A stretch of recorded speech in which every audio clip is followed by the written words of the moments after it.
et messieurs, les membres du conseil de direction,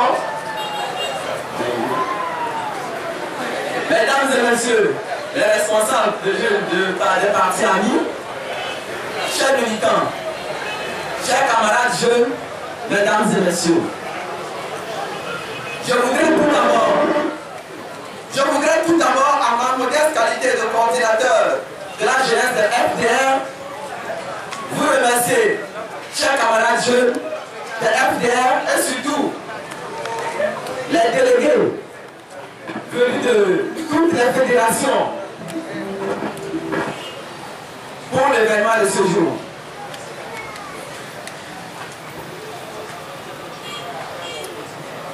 Super.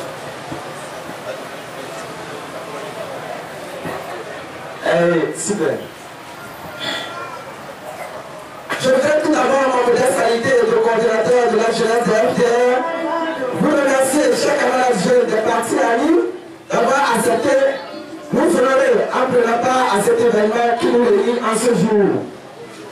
Je voudrais ensuite remercier tous les jeunes de notre parti, notamment les délégués venus de toutes les fédérations, pour d'une part réfléchir sur la vie du parti de notre cher pays, le Togo, et d'autre part voter la coordination de la GFDR d'un bureau chargé de veiller à l'accomplissement de sa mission pour les 5 années à venir.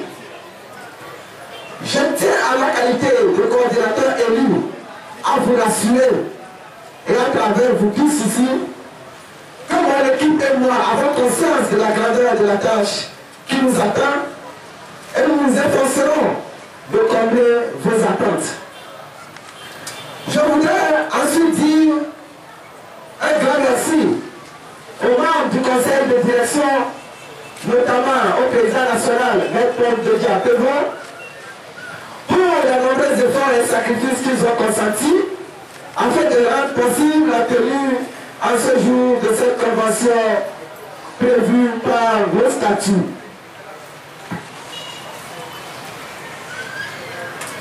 Mesdames et messieurs, cette convention revêt de mon point de vue une grande importance, non seulement pour la jeunesse de FDR, mais aussi pour toute la jeunesse congolaise. En effet, nous vivons dans le même pays et nous vivons les mêmes réalités, ceci quelle que soit notre appartenance politique. C'est pourquoi nous avons choisi pour cet événement le thème « Une jeunesse mobilisée pour un Togo démocratique et prospère ». Comme nous pouvons tous le constater, chers amis, la convention se tient dans une période critique de l'histoire de notre cher pays, marquée depuis plus d'un an, par la reprise des mouvements populaires pour exiger les réformes démocratiques préconisées par la PG signée en 2006. Nous savons tous que les aspirations démocratiques légitimes du peuple dans sa majorité se heurtent malheureusement au refus de l'entité unie qui tente pour les jours que le bon Dieu fait de monarchiser notre pays au profit d'une minorité oligarchique et arrogante, mettant ainsi la République en danger. Chers camarades jeunes, le devoir nous appelle. Et nous n'avons pas le droit de dérober à cet appel patriotique. Frère Fanon disait ceci, je cite, « Chaque génération doit dans une relative opacité découvrir sa mission, l'accomplir ou la trahir. » Nous devons donc, en tant que jeunes, être à l'avant-garde de la lutte légitime du peuple togolais pour plus de justice sociale, d'équité, de démocratie et d'état de droit. Le peuple togolais en général et la jeunesse en particulier. La seule façon de mettre fin à cette situation de souffrance généralisée dans le pays, mais banalisée par ceux qui nous gouvernent, c'est de lutter de façon ardente et déterminée avec persévérance pour venir à bout de la minorité pieuse de nos richesses communes et qui accuse la majorité de notre peuple à la pauvreté et à la misère. Thomas Isidore Sankara ne disait-il pas que c'est la lutte libère? Nous n'avons pas de droit au repos tant qu'une minorité, à cause de ses intérêts égoïstes, continuera à s'opposer aux aspirations légitimes de la majorité des Togolais.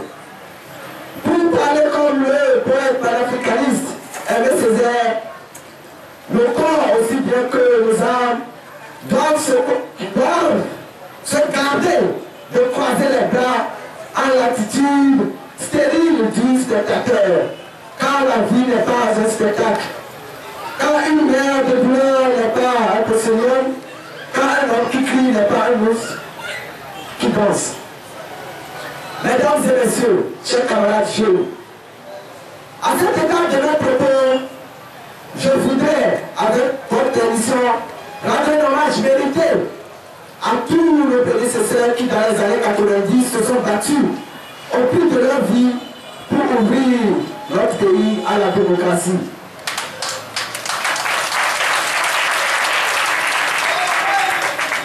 Certains de nos prédécesseurs, héros des années 90, ne sont plus de ce monde. Paix à leurs âmes.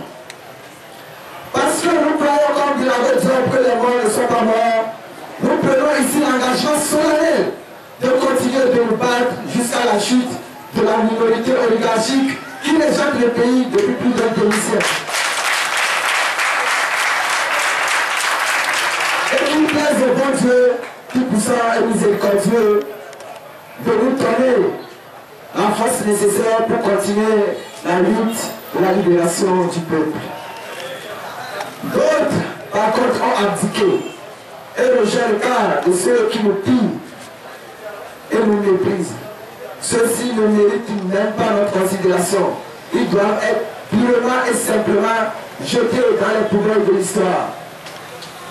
Mais ils sont aujourd'hui encore nombreux. Ces prédécesseurs des années 90 qui viennent, malgré qu'ils n'étant plus jeunes, continuent de se battre avec force ainsi que détermination et de nous organiser pour la lutte. Et nous croyons Dieu comme fait que la lutte aboutira, car toutes les causes justes finissent toujours par triompher.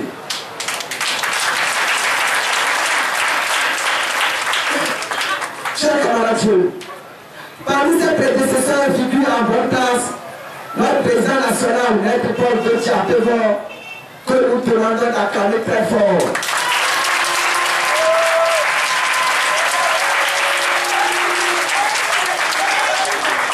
Pour rappel, à l'époque, Maître Apevon, que vous voyez ici, était qu'un jeune avocat.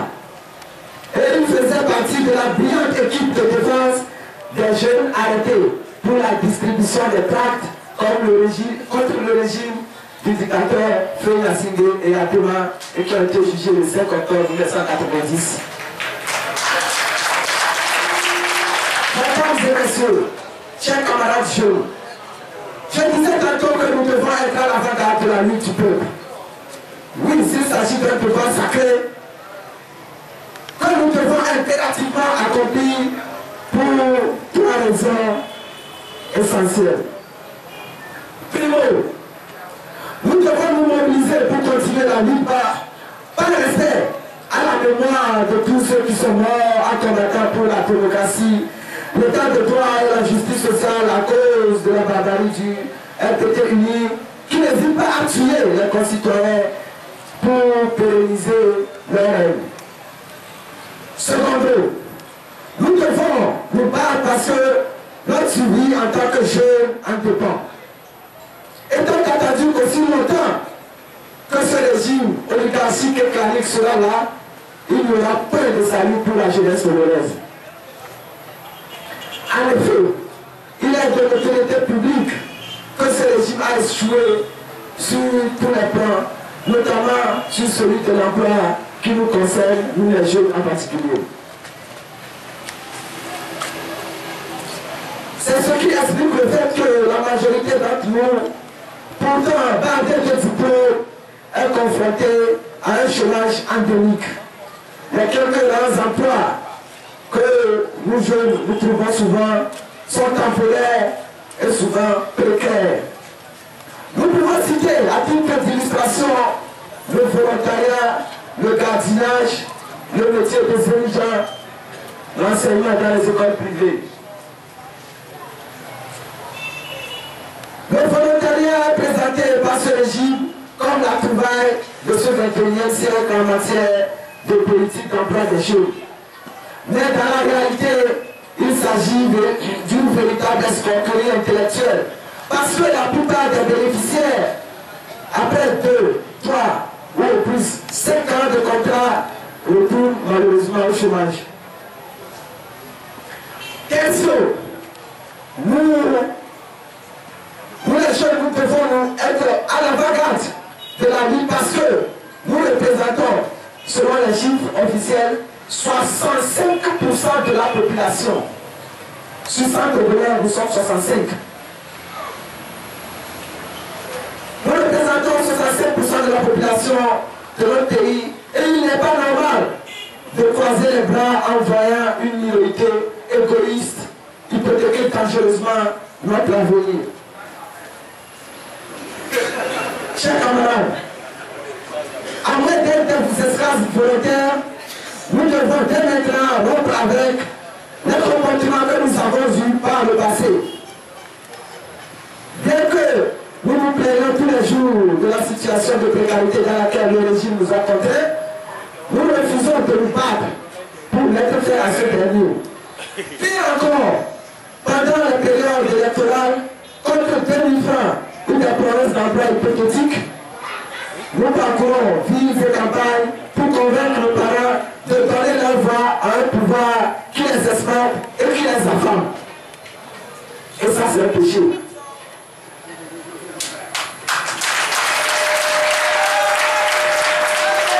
Je disais que c'est un péché parce que nos parents nous ont envoyé à l'école pour venir les éclairer.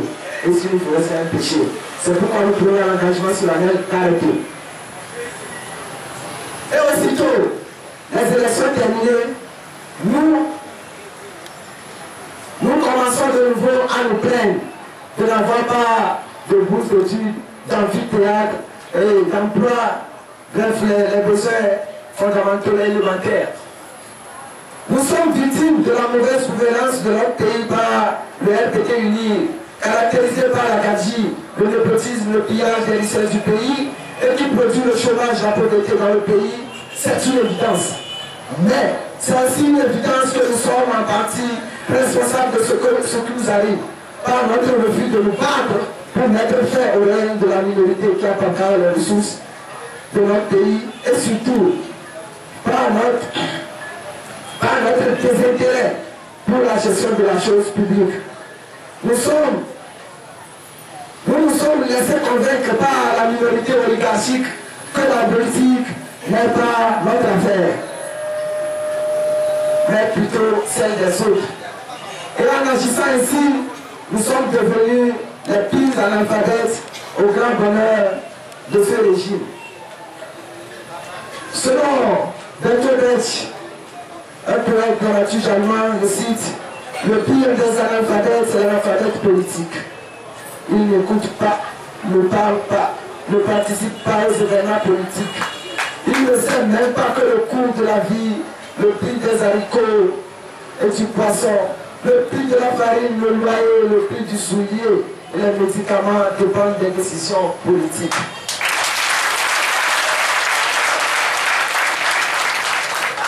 L'analphabète politique est si bête qu'il s'enorgueillit et gonfle la poitrine pour dire qu'il déteste la politique. Il ne sait pas à l'imbécile que c'est son ignorance politique qui produit la prostituée, l'enfant de la rue, le voleur.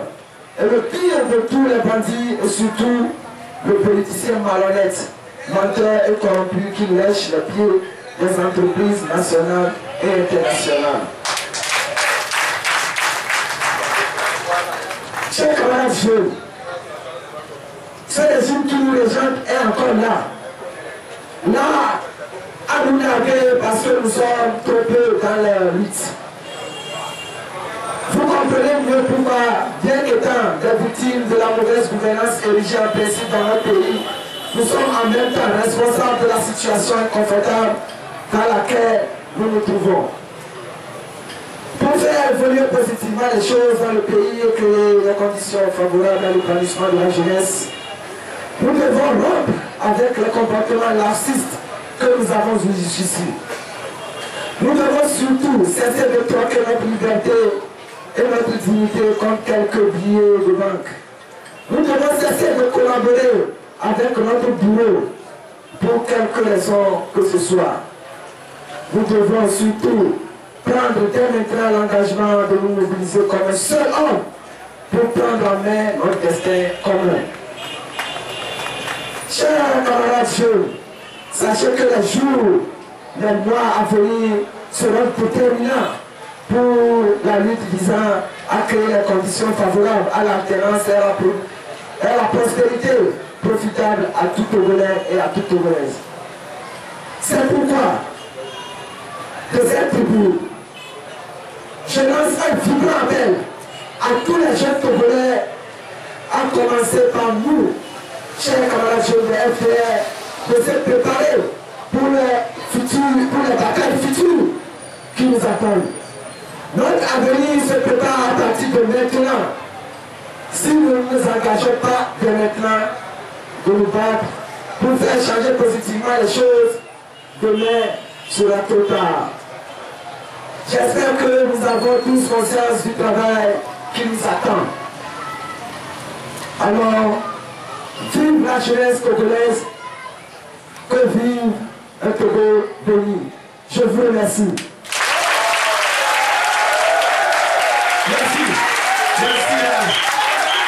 Merci au président national, Abdel, Koulibaly, Malik.